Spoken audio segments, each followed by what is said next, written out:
Welcome to the Daily Dev Talk with me, Adrian Nantchev, where we explore and share experiences, stories, and lessons 7 days a week from across the games industry, helping you make the best game you can. Stay tuned for today's episode. Good morning, Overload Nation. Welcome to another episode of the Daily Dev Talk, talking to game developers from across the world to bring you experiences, stories, and lessons 7 days a week. Today, I am with Larry Stover from Blaze Epic Games. Actually, I'll do that again. I forgot the name of the studio, Blaze Epic, sorry. I'll do that again. Good morning, Overload Nation.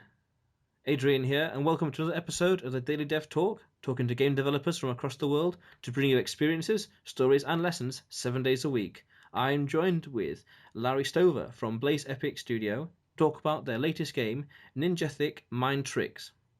Larry, tell us about yourself first and how you got into the games industry. Well, I started off just doing music. I started off as a solo musician under the name Blaze Epic.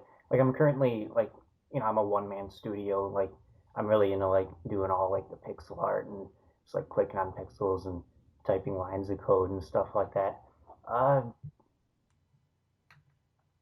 I kind of got into it because it's just well, I wanted to originally make games when I was younger, but then I couldn't really get around to doing it because I was so much younger. The technology wasn't what it is today to make a game on my own and whatnot. So I try to just write the stories as novels. Then I try to get into being a mangaka, and that didn't really work out too well. But I don't know. After making music and whatnot, I found all this kind of like the software needed to make the pixel art and whatnot, and then there was like there was Game Maker Studio I came across, which made the programming a whole lot easier for me. Originally only knowing HTML and then learning how to code using Game Maker language and whatnot. But yeah, it essentially covers how I started. Mm-hmm. Game Maker, that's pretty cool. I never actually used Game Maker. Maybe briefly once a few years ago, but I made a game on my own in Construct 2. Are you familiar with that engine at all? I've heard of it, but I've never used it or anything like that. Very, very, very similar to Game Maker, but I suppose there's a few differences.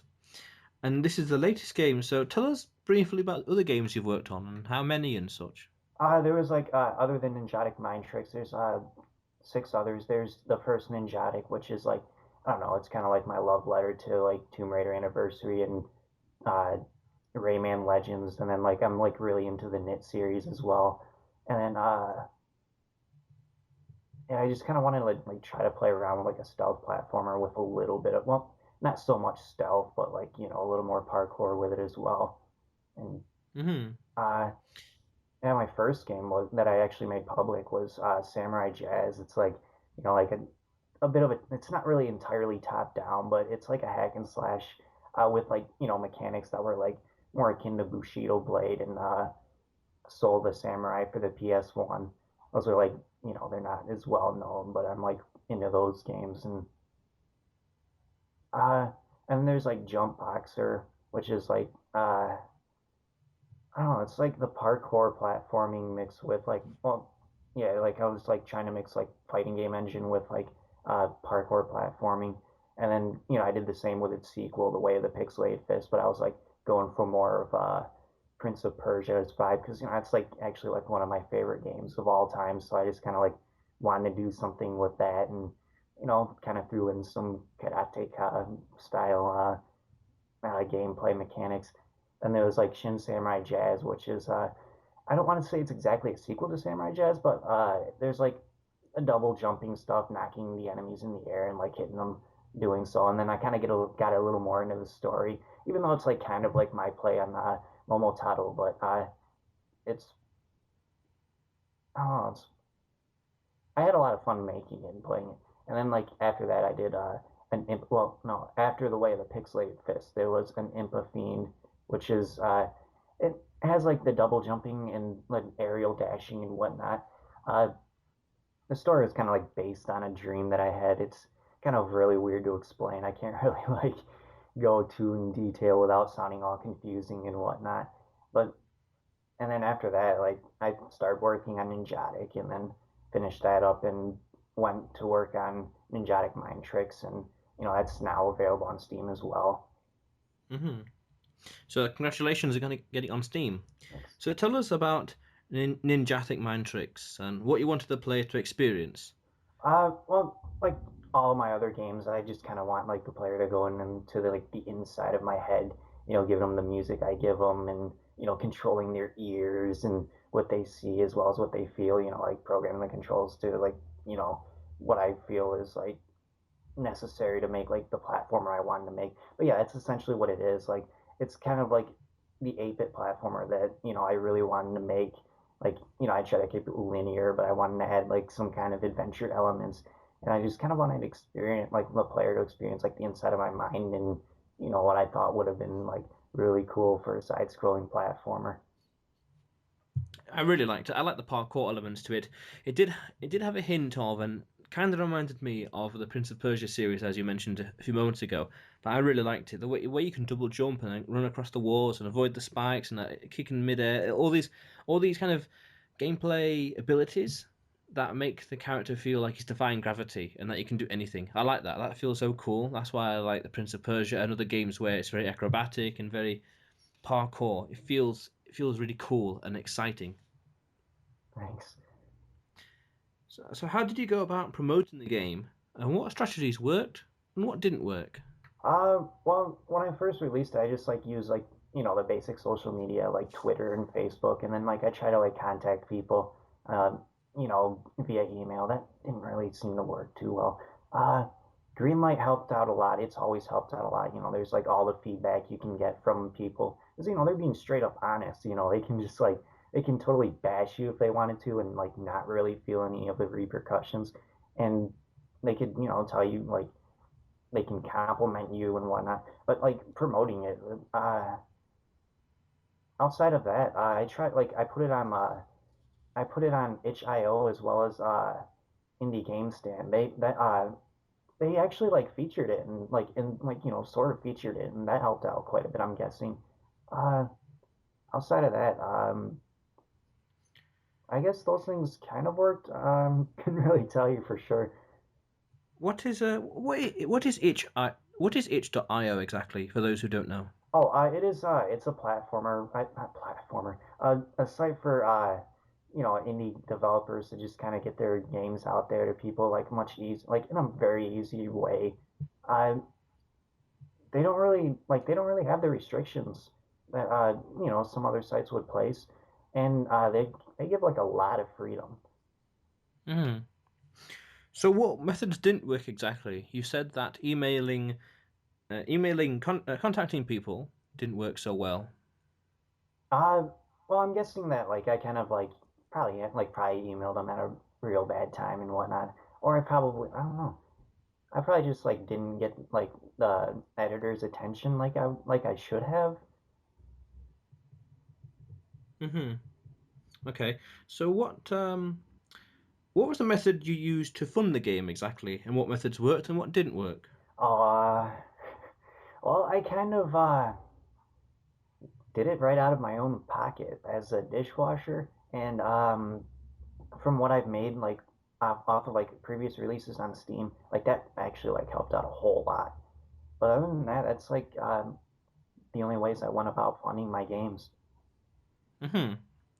So what was cut from Ninjatic Oh yeah, and why? originally that actually started as a different project called Viral Byte, but I wasn't liking the way it was like playing and whatnot. And then it was just like, all right, I kind of like need to add some of the stuff that wasn't in Ninjatic. It needed to be like a bit deeper.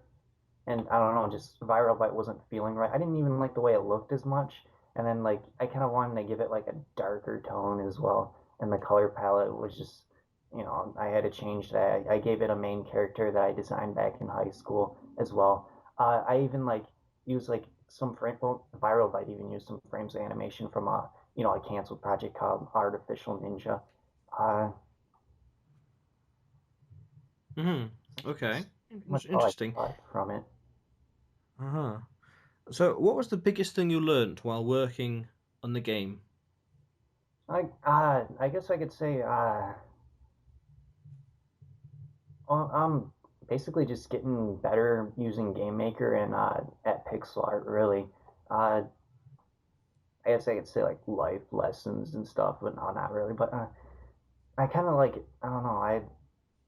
I guess in some ways I can learn about myself like looking at like the artwork and like playing the game and whatnot because it is kind of like self expression and whatnot. But other than that, it is just like mostly just getting better at using the software and pixel art.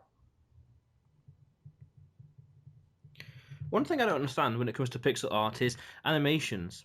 Okay, so there's the principles of animations as regards to timing and spacing, and also secondary action. How would you animate pixel art and get it looking smooth and beautiful? As a how it's got to be straight through, as opposed to pose to pose. But how did you do it? How do you animate? I'm just so curious about that. Um, I just really focused on like, well, I kind of like had a little bit of experience as like a martial artist, and like I've done like skateboarding and parkour and stuff like that, so I kind of have like a rough idea of how the body moves and whatnot. But then there's like, I don't know, like as a mangaka, I kind of got like somewhat good at like drawing each individual frame, but like I don't know, to me like it seems like each pose has to be like dynamic, like each frame has to like really have like really emphasize on the animation that I'm working on. I guess you can say. I don't know, it's really hard to describe, but I guess like it really came down to like just knowing what frame to go to next to like really make it look, to really just be like it's that animation. He's running, he's jumping, he's attacking. Like that's kind of like the best way I can describe it, I guess. Hmm. Okay. So, what was the worst thing that happened, and how did you overcome it? Ah, I guess I guess just like just when I was coming across bugs that just like weren't make like there would be like bugs that would happen and I'd just kind of like get frustrated like what's going on? I don't understand. And I guess that's pretty much what it came down to. It was just like I couldn't really figure out like there would be bugs like once in a while. I eventually like worked them out and whatnot, but then they're just like I don't know. They're just like what's going on? I don't get it. This is terrible. I don't know what I'm doing. I'm the Ah, same. Uh, cool. Yes. Yeah, I've been on a QA before, and I can understand that, especially when you find them, and or they're not been fixed on later builds, or it's back again and it needs well, or regression, all sorts of. I can understand that dilemma. So, do you have any game dev purchase or investment that was good, whether it was a software license or a top quality piece of hardware, or it could simply be a comfortable chair and a good desk? I would just say the desktop that I'm using now in Game Maker Studio, like those two things, Hmm. like really made it like so much more. Oh, I guess that I'm kind of just like stating the obvious that I couldn't have developed a game without the desktop to run Game Maker Studio. Well, it's a desktop isn't necessary. It works with a laptop perfectly fine. It's just those are like kind of like the best. Oh yeah, like the musical instruments I own, like the keyboard I own, and the software I use to make all the music on is really important too. Like if I didn't have that, like there would be no way like the soundtracks would have happened. And yeah, essentially just the basics I needed to get going were like the best investments and purchases I bought as like a developer. Oh yeah, software as well to you know, uh, what is it? I can't even remember what I used to edit the videos with. I did Fraps, for all the footage and whatnot. Hmm. That was very important as well. Tell me about your desktop, because you It's mentioned you bought it specifically for Game Maker, or well, how exactly is it? yeah, I did, but like, it was actually like a really good buy. Like I, I actually bought it at a Best Buy, and I was like really lucky to like find that it ran the games that it did. Like I wasn't like gonna like try to play games on and whatnot. Like I was just like, all right, I just need like a pretty basic computer I can afford, and if it runs on like a basic computer, I'm pretty sure the games are gonna run on like everything else that like anyone's gonna try to run it on. But then like I was just like, wow, this thing's like running seriously. Like some of the more modern games, not on like the highest specs, we're like talking medium high. I was just really surprised. Like I got it for ridiculously cheap, and I don't know. I don't know. Hmm. It wasn't basically for game makers. Well, it was, but it wasn't. Like I was looking at other options on if like Game Maker wasn't gonna work out. Hmm. So you mentioned the musical instruments. What kinds have you used? Well, for like game. Well, no, some of the games I've made, like I've used like I originally started off as a musician who was like coming from a metal band and stuff like that, and it was just a solo project and whatnot. So some of them have like use of electric guitar and bass guitar. But other than that, I use a chord pad control. That thing's like I always wanted one. Like when I first saw like a demonstration of it, and like when I finally bought one, like it's like my prize instrument. And then I have M Audio keyboard. It's like in 88, not in 88. I want to say 61 keys. Uh, that thing was is like really useful because like being a MIDI controller and whatnot. Like I'm not a very good musician. Like I tend to mess up a lot, and it's like I gotta edit that. That's a little off timing. But yeah, like that's pretty much like the best things like anyone can have to compose music with nowadays. Just MIDI controllers, keyboard, and drum pads to just like kind of like lay down drum beats. Uh-huh, cool. And speaking of music, what was the music software that you used? It's like a mixture of things. Like I kind of gotta like it's I have like a plugin to like play like it's like a trial version of what came with my keyboard and whatnot. And I kind of had to like do some weird things like I mix it in other software, adding like the effects to make it well not the 8-bit music because I'm trying to keep like the 8-bit stuff raw like like how they do like originally 8-bit music with Ford instruments. Well, I cheated there because some of like I'm using chords and whatnot that wouldn't have been able to run. Hmm. And what game dev related book, lecture, or learning resource can you recommend? Uh, well, I just kind of really just work with the tutorials for Game Maker. I've Hmm. read a few like ebooks on it. Like there's some like all over the place online on like like what how to optimize and I don't know like what lines of code to use over other functions and stuff. Hmm. Okay. Like an Evernote or a Trello, do you have a useful or productivity enhancing software, app, or extension, or website worth sharing? No, I just for like for increasing productivity, I guess you could say that well, they say that like eating a healthy diet will help people like focus more and like I didn't know that when like entirely when going like dieting and whatnot, but I guess that helps out a lot. Like, there's isn't really added sugars in my diet, so like I guess that really helps focus. Hmm. That's the first answer. Healthy diet. That's cool. That's cool. And what advice, Larry, can you give to aspiring game developers, small indie studios, or people who are trying to get to where you are today? Uh to where I am. That's probably not a good idea because I don't really feel I don't really feel all that successful to be quite honest. But wow, that's kind of that is actually kind of surprising to hear though. Why do you feel that exactly? I don't know. It's like really hard to explain. Like uh, I don't know. Like I don't really like. Mm, it's really hard to explain. It really is. I honestly can't really put it into words.